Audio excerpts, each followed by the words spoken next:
with the Weather Channel's Jim Cantore, an iconic broadcaster that so many of us have watched over the years on the Weather Channel. And he recounts for us what was his year, his hurricane chasing, his severe weather chasing, and maybe a few snow events in there as well. We recently revisited our 2020 conversation with Jim. There was no year more iconic, more record-breaking, more memorable than that 2020 hurricane season. And as we round out this summer season here on the Carolina Weather Group, let's listen now to part 2 of our 2020 conversation with the Weather Channel's Jim Cantore.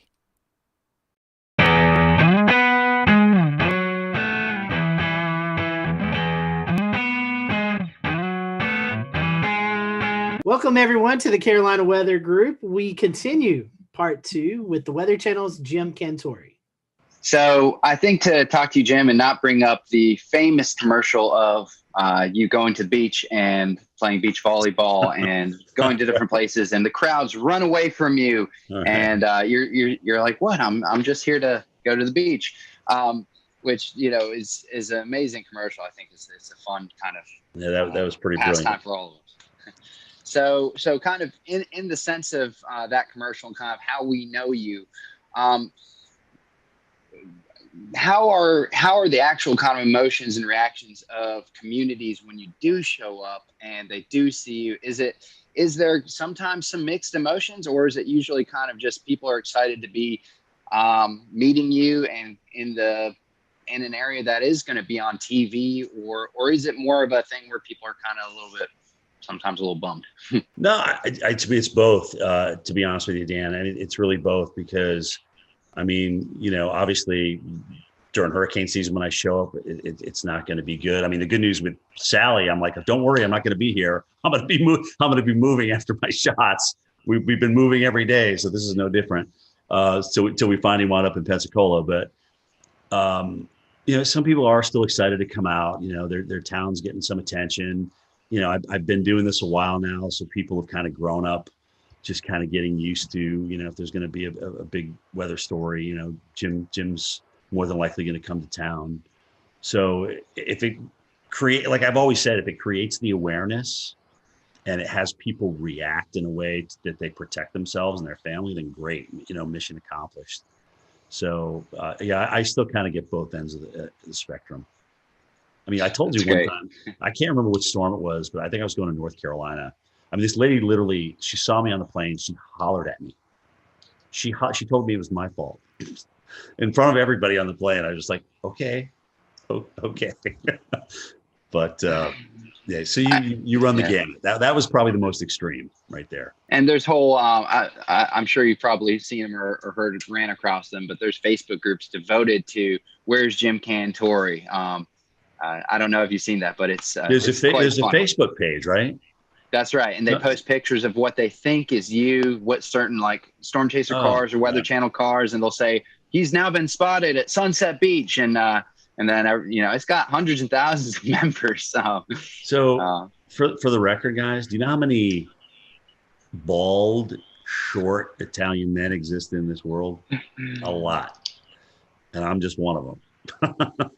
Okay, so yeah, I get spotted a lot in places. I'm like, and I sometimes I read those in my Twitter, and I'm just like, I'm sitting right here at my house looking at this, and who is playing me, or who do they think is me? So it's cool. I mean, in a way, it's kind of cool because I never in my wildest dreams thought that a guy that just wanted to get the forecast right would be, somebody who developed a Facebook page for. So I mean, it's kind of fun when I can play along, I will. But like I said, at the end of the day, if it helps people get ready and creates an awareness, then mission accomplished.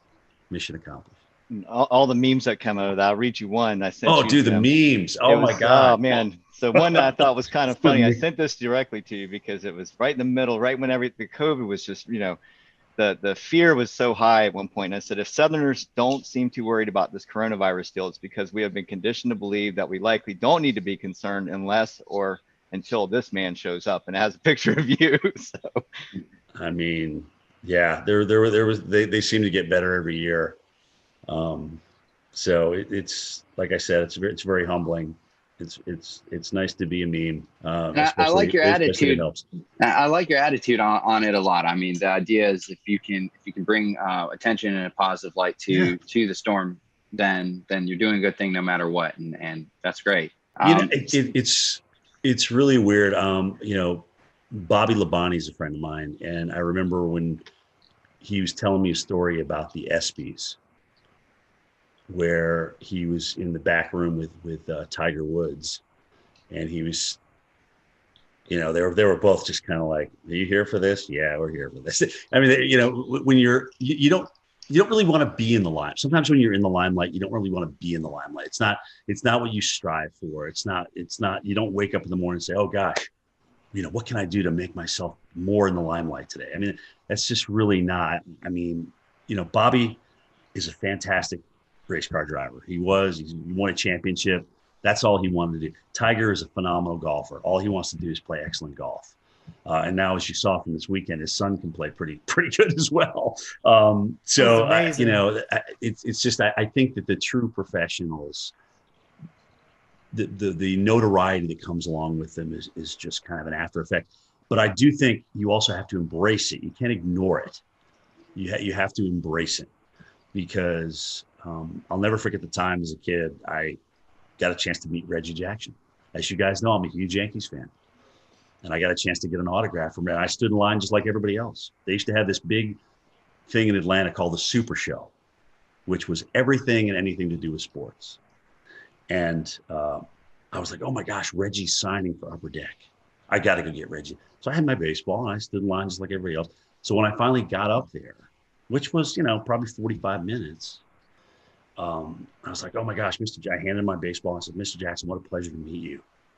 I mean, you've been you've just been my hero. You took the Yankees to a world championship."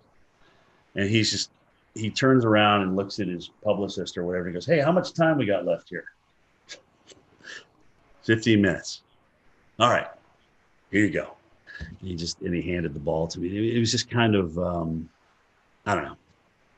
It just kind of left a sour taste in my mouth. I just never forgot it. And I'm not Reggie Jackson, but people that want to meet you and want to come out and talk to you, I think you owe them a little bit of your time, because you've been given this gift, and it's there to share. And that's really how I feel about it. But I'll never forget that experience, and I always go back to it. And look at, I can't say that Reggie didn't have another thing to do. I can't blame him for that, but I just never forgot that reaction, how disappointed I was. Now, if I'm out to dinner with my girlfriend, or if I'm with my kids and we're talking and having a good time, and if you want to come up and talk about climate change or what we should do about NextRad, I'm like, "Hey, can we save this for another time?" Pick your times of when you approach people. That would be my best advice to other folks out there. But I'm happy to talk to you. I am a true weather geek. I love talking about it. I'll give you my opinion. Sometimes it's going to be good. Sometimes it's going to be bad. Sometimes it's going to be right. Sometimes it's going to be wrong. But that's me in a nutshell. Speaking of NextRad, could you talk to those folks in Washington and get us a radar in Charlotte? Yeah, I mean, I look at, if we wait around for phased array, we're going to have more tornadoes missed. We're going to have more gaps. They told us not to really talk about this, but now that I'm on with you guys, yeah, let's fill the holes. Let's fill the gaps. It's long overdue. I mean, we got a nice system down now, and I know this data needs a lot of maintenance, and it's very, very expensive. And if that's the case, then come up with a great, new phased array, and let's roll that out. Let's just roll out phased array. But until we get there, let's fix the stuff that we got. Maybe add a few mobile radars here and there to fill in the gaps, especially when you're talking about large metropolitan areas and cities. I mean, at this point, the NWS radar, the guys that are operating the radar and monitoring the radar, they know where the gaps are. They've been doing it for years. I mean, it's not like they're just coming out with this out of nowhere. So, yeah, I'm pro filling the gaps all the way. Do it. It's long overdue, guys. It's long overdue. So I have just one follow-up question here about how you deliver your message and the best way you can kind of connect with your viewers and stuff. So really, in a perfect world of your day to day, big storm comes around or whatnot, would you rather spend more time actually kind of doing on camera storm action coverage where you're in the heart of the storm, or would you rather spend more time kind of in some instances being from a safe location where you can spend better time broadcasting, have clearer messages, and work more on the communication side? So studio versus non-studio, I think that's what you're asking me, right? I like a mix. I've got to have a blend because I still need, like when I was told I was going to go out to the snow the other day, I was like elated because A, it wasn't a hurricane, and B, it was just, I just love getting out in it. Because here you are, you spend all this time looking at model data and this, that, and the other thing, and reading this and reading that, but you to go out and experience it, and then to kind of bring it home to the viewers, that's the win, that's the home run. I don't want to live in the field, and I don't want to live in the studio. I got to have a blend of both, and hopefully, I'll be able to carry that to the end of the career. But it is getting exhausting out there. I won't lie. When you go through an eye wall, guys, and then you got to get up the next morning and do it, kind of tell everybody what happened. It's tiring. And the adrenaline takes you through the event. And then after that, the tiredness and the lack of adrenaline, you got to find it from somewhere else, but you still got to put together 2 words in a sentence. So that's how that's going. What's going on, Pete? Hey, what's going on, Jim? How you doing? Good, man. So to kind of piggyback off of that question, take us through your workday at the Weather Channel from when you wake up to when you leave the Weather Channel for the day. So AMHQ is the show I'm on, 7 to 10 in the morning. Get up about 4:15, come down to this very computer that I'm on, jump on it, see what's going on. Like I said, Twitter is nice not only for us to communicate with each other in the enterprise, but also it kind of helps me centrally get my thoughts together. What do I really want to say about this? What do I think about it? And I can put it down right there and go from there, because more than likely I'm going to be talking about one or more of those things when I get to the Weather Channel.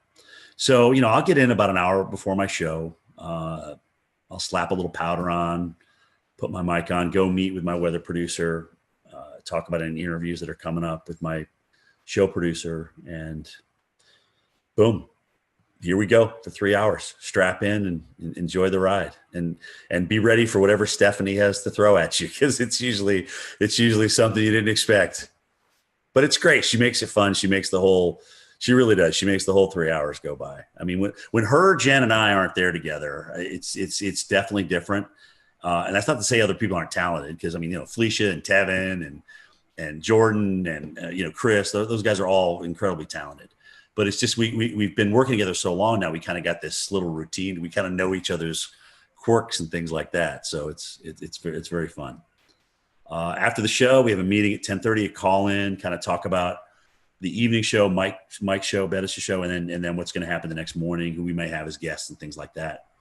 And that is my day. And tell us, like, behind the scenes, who's in the studio during the show, and how many people are, working on the show every day? So in the studio, it's either 2 or 3 talent. Sometimes they'll have somebody from home, like if Steph or Jen are on the road and they just get back, they will have them home for a couple of days. Again, this is all about a part of the COVID thing. It's been weird. I've actually been lucky because when I've come back from the field, it's been a Friday. So I just go into my weekend and I just come back into the studio. I think I'm the only guy who doesn't have a home studio. I said, look, I will come in. I have no problem in coming in. They have me in this area where nobody's around. I have my own desk. It's literally yards and yards away from anybody else. So I'm nowhere near anybody. And it's literally as soon as you walk in the door. There's a couple floor directors, 2 weather producers in the studio, but we're all spread apart. That studio that we have downstairs that we're doing the immersive reality on is huge. It's kind of like a half a gym, if that gives you an idea of the size. So ceiling wise and width wise. So we just have everybody spaced out perfectly. And, a lot of the cameras are run from inside the production booth, so they can run those from upstairs with the joystick. So we don't need people down there moving cameras, even though sometimes you have to move some of the cameras. It's really the jib operator who's got to move this big jib and this big teleprompter so that we're out on the new augmented reality set.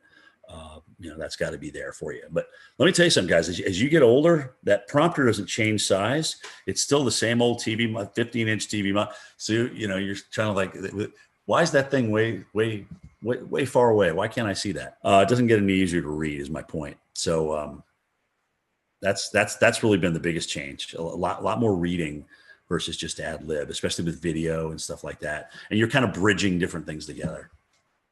That's what it looks like in the studio. It's cool. It's really cool. I enjoy it. I really do.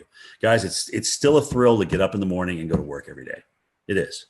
And I don't even consider it a job. It's still fun. It's still fun to look at the weather and get it right. It really is. That immersive reality technology that you were talking about, I know we discussed it last year, but 12 months later, I'm still fascinated by it, as many others are. Tell us about some of the challenges of working with a piece of technology that's maybe new. Well, so remember I just said this is like the size of a small basketball court, or half a basketball court. So with prompters way over here and monitors way over there that can't get close to you, some of the data on the graphics is really hard to read. So when we walk along and we see those little candlesticks there with the high and the low and the precip, one of them looks like a little crystal ball. So I can't see those numbers unless I'm looking at a monitor. And sometimes that monitor is just far enough away where I can't quite read that number. So if I don't preview those graphics first, it's definitely an beep moment out there and sometimes I'll turn the wrong way. Because you're so far away, you forget which side it's actually on in the real world. So it still takes some getting used to, and I'm absolutely not as comfortable as I am with a telestrator and a monitor in front of me or right next to me where I can touch it. So I'm out in no man's land, really. Well, another one of the neat things you've been a part of at the Weather Channel is the local on the 8s. Your voice is on there. Tell us a little bit about that process and how cool it is to be that person. So local on the 8s. Oh my gosh, when did I do that now? Maybe 10 years ago, but it took about 18 hours to record all. I mean, you have to record each number. There's different phrases that are coded. And so they put those codes together based on the forecast, right? And so partly cloudy will come up with winds increasing to 25 miles per hour. Those are two different things that I would record. I don't record all that in one thing. But so I thought, oh my gosh, so I get a chance to do this now. I'm going to be fancy with it. I'm going to like, if it's 108 degrees, I'm going to like really, it's 108 degree heat index, 108, wind chill, minus 55. So I went through and I did all that. And, that was about 3 hours worth of recording. And so then they got back to me and said, Jim, you can't really do that. You need to be kind of monotone here because we're going to marry all these different phrases and words and numbers together based on code. And you can't like be way up here and then but winds will be calm. Winds are 0 to 10 miles an hour. So it just won't sound right. So you need to be so I had to go and record all that again. But so much for trying to be different, right? So that's the story behind your local forecast. Well, and it's crazy, dude, because when I here I am with my mask going through an airport and somebody will look at me and they'll be like, I know who you are. I know I recognize that voice and I know it's from the local forecast. So not even being able to see my face, just from the local forecast, I get recognized now. It's great. Well, it sure sounds a lot better than it used to before that. Yeah. Well, it's HD. It's got a little bit more resonance to it, reverb to it. And yeah, it's not the National Weather Service radio. That's for sure. Well, Jim, I had a question about what it's like to do your road trips. You've already talked about this a good bit, and we know that no two road trips are alike for sure. Especially when some are go to severe weather events, some go to hurricanes, some go to winter storms. Right. But what is a typical road trip like for you? What's the advanced planning like? What's it Frank, the like to hardest actually thing, cover it? yeah, the hardest thing for me is that I want the ball when the game's on the line. Okay. So what that means is in the morning before I travel, I don't like if we have a pending hurricane, I don't want to not be on the air. I want to be able to go in there and talk about it. But that becomes a very long day. Okay. Because you're up early, you're in doing your thing, and then you got to go home. You either have to pack if you hadn't the night before, and then, travel to the airport and go through that whole rigmarole, and then get to your location. And like I told you guys earlier about the logistics, you got to make sure all those logistics line up. I mean, if that's going to be your spot that you're going to broadcast from, is your cameraman going to be dry? Are you going to be able to be out in the worst of it without drowning yourself and your vehicles and things like that? All those things come into play. And so now here we are at 6:00 at night after starting at 4:15 in the morning without stopping. And it just becomes an incredibly long day. So when it's just a travel day, which is rare, it's like getting ready for the game. You got to pack, you got to have the equipment, you got to execute when you get out there. So you just kind of gradually ramp up and get to your location. And there is kind of between all of our teams out there, like, okay, who's going to get the best location? Who's going to be able to get the best shot? And so there's a little bit of that sportsmanship going on out there between us meteorologists. And I mean, we all want the best shot. We all want, the best TV for people. We don't want to have something happen to anybody or to happen to us. That's not what I'm saying. But we want to have the best looking shot out there. But you just don't show up and that happens. There's a lot of logistics that go involved in that. You got to talk to the hotel managers. You got to make sure that you can actually broadcast here. Can we open this door during the storm? Can we get this AC power plugged in? Those kind of things. Can we get this room on this side of the hotel? Blah, blah. All those kind of things come into play. And if you've worked the morning and it's like, let's say it's a Thursday and you've been doing this all week, you're pretty tired by the time you roll into Friday, and you're going to work the weekend because that's when, the storm's coming in. So let's see what I think I pulled 14 days was the longest stretch, 14 or 15 days this year. It was a long stretch. And how much downtime do you need to rest after something like that? Well, that depends on who's out and who's not. I mean, we're pretty much running a lean, mean fighting machine right now. And if somebody's they do a great job of honoring PTO and vacation time here. And if somebody's off, sometimes I got to come back the next day, and it's tough. That sometimes winds up being the toughest day of all, is the day you got to come back in studio. The adrenaline's gone. You still have memories of what just happened and the hardship out there that was produced by a hurricane or a tornado. And you gotta find a way, man. You got to find a way to ramp it up, because as Al Roker always tells everybody, he goes, the worst thing in TV you could ever do is be boring. That's the worst thing you can ever do on TV is be boring. Absolutely. Your passion has to come out no matter what. Yep. So, Jim, you started at the Weather Channel right out of school. So tell us how you got the job and talk about the demo tape you sent in. Well, I never even sent it in. Oh. So that's the I never applied to the Weather Channel. The guy who was in charge at the time, his name's Ray Ban.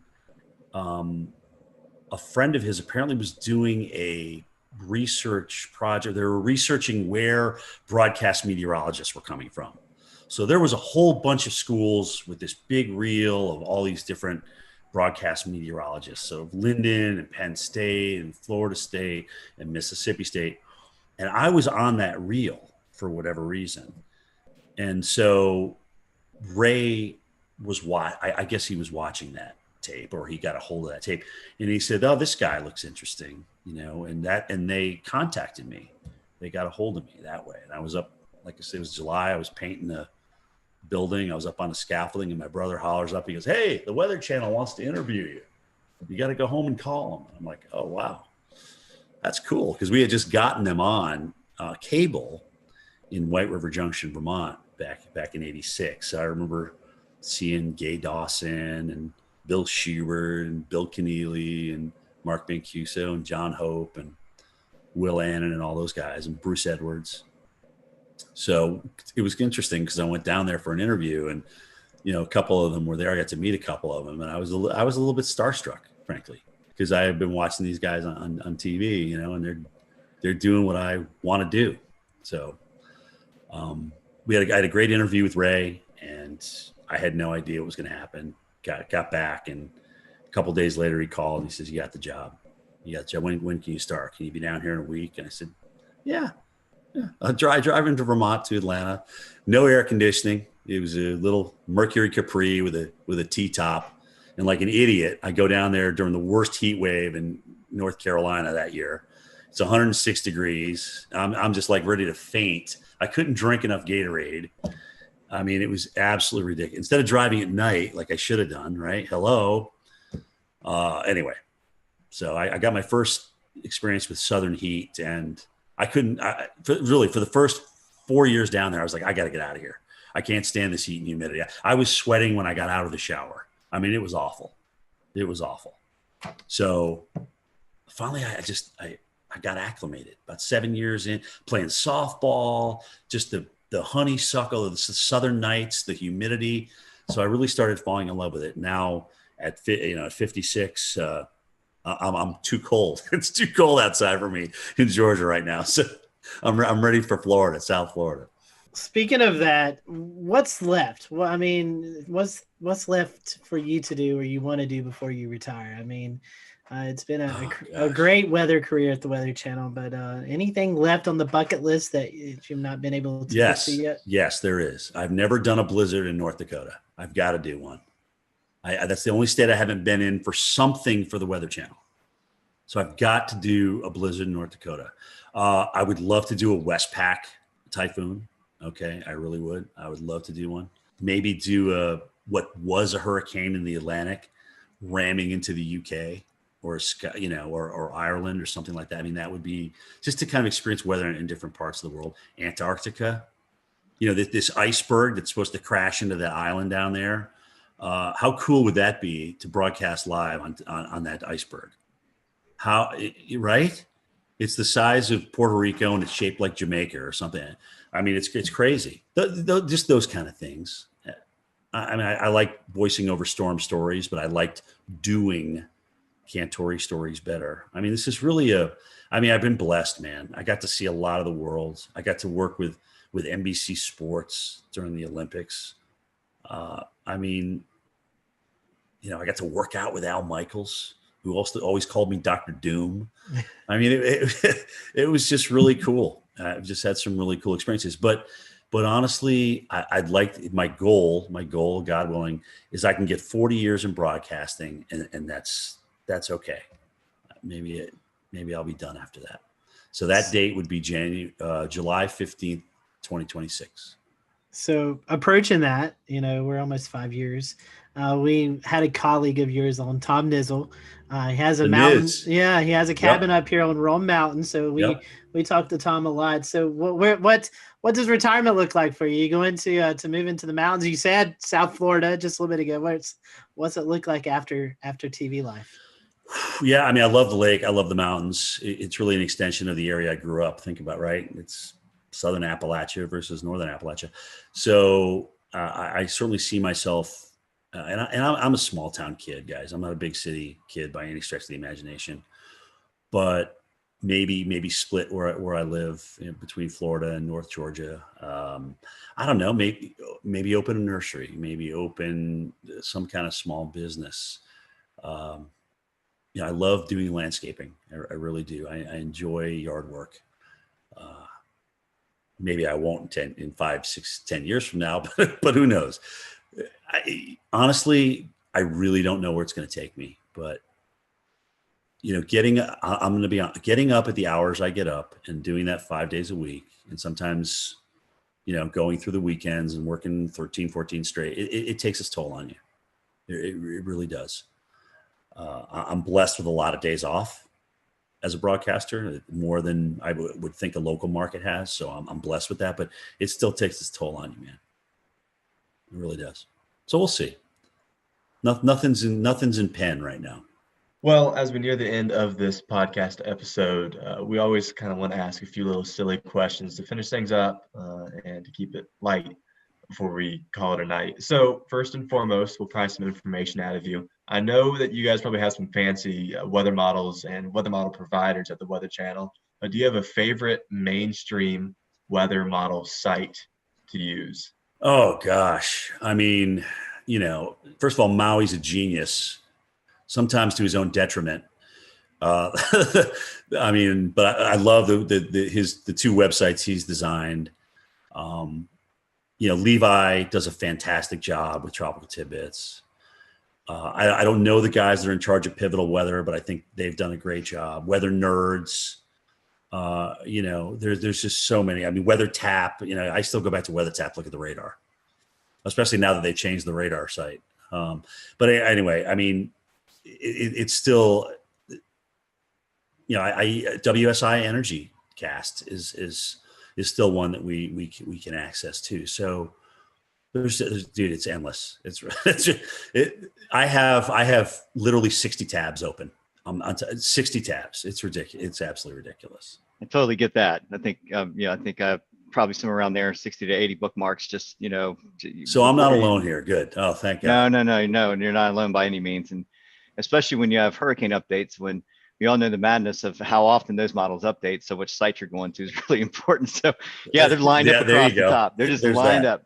Endless. I guess I'll take the second one here. And favorite weather apps. Do you have any favorites? I mean, I know all of us use Radar Scope religiously, but is that your favorite one? That's my go-to. Yeah. I mean, when everything's on the line, or if you want to see a storm that's gone tornado warned for yourself and make your own opinion on it, it's definitely Radar Scope.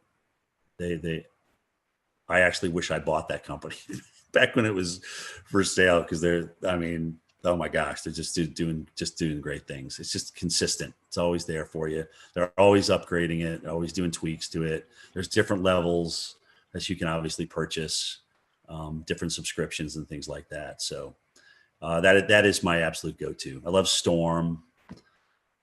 That's a good one. Anything that puts down the center point of the cone with the cities on it, I'm in favor of, because then I get to see, where, if I'm out in the field and I'm not sitting by a computer, I can get a quick look at, okay, well, where do they move? How do they move the cone with with the 11 o'clock or the 5 o'clock advisory, whatever.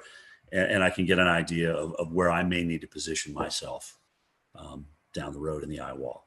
What about weather movies? The good, the bad, the ugly in the weather movie industry. I mean, there's probably more bad and ugly than good, but what are your favorites and least favorites? For weather movie, my favorite tornado is still The Wizard of Oz.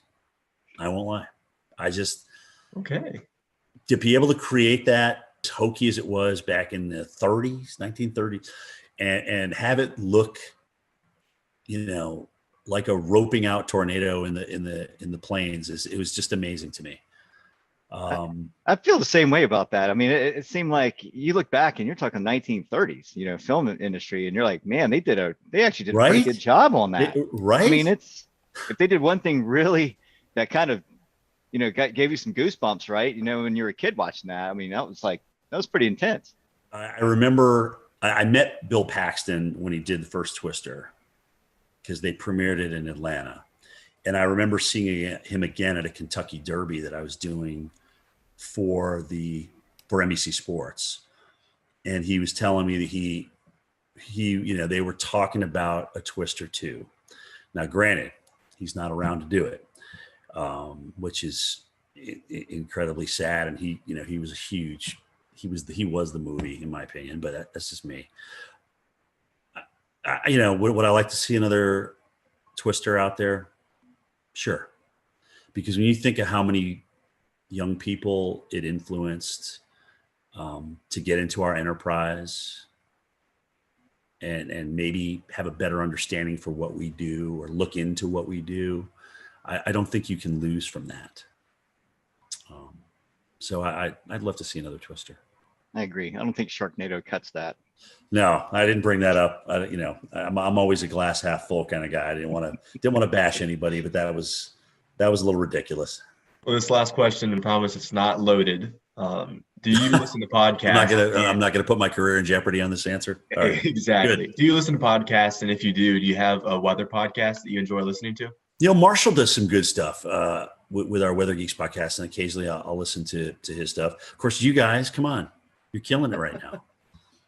Jennifer Watson, and occasionally she'll jump into a weather podcast as well. Weather Brains has always been great, and I know it's nice when you know the people that you're talking to a little bit, so you kind of know what to expect. Guys, honestly, anytime that we can educate people that are either interested in meteorology or even our own people that people probably didn't know the Reggie Jackson story before I brought it up tonight, and whether that furthers your weather education or not, no, but it's just something, if you've been watching me for a good chunk of my years, you know what is behind me when people come up to me in the field, kind of how I react now. So yeah, I mean, and I think it's good for the enterprise. It's just all good. It's good to talk about things. And you know what? Sometimes subjects aren't great. The radar things is a touchy subject, right? I mean, but we got to talk about it because radar save lives. Early warning save lives. We know that. So it is. It's definitely another fun topic just because I think I can only speak to Evan and Peter, at least on our panel right here. We are avid TikTok followers, and I've seen you appear in a few TikToks with Stephanie Avery. That's all Stephanie. That's all Stephanie. Trust me. That's it's funny. She goes, Cantore, just do this with me. Come on, just do it. And Steph just has a way to kind of beg you to do what she asks you to do, what she wants you to do. So you did, and I'm like, you know what? Why not? I mean, it's just like, what the hell? I don't want to be a total bore. So I'll jump in and usually make a fool out of myself. But you know what? I'm okay with that. Yeah. I'm okay. I can still sleep at night, and it's all good. So.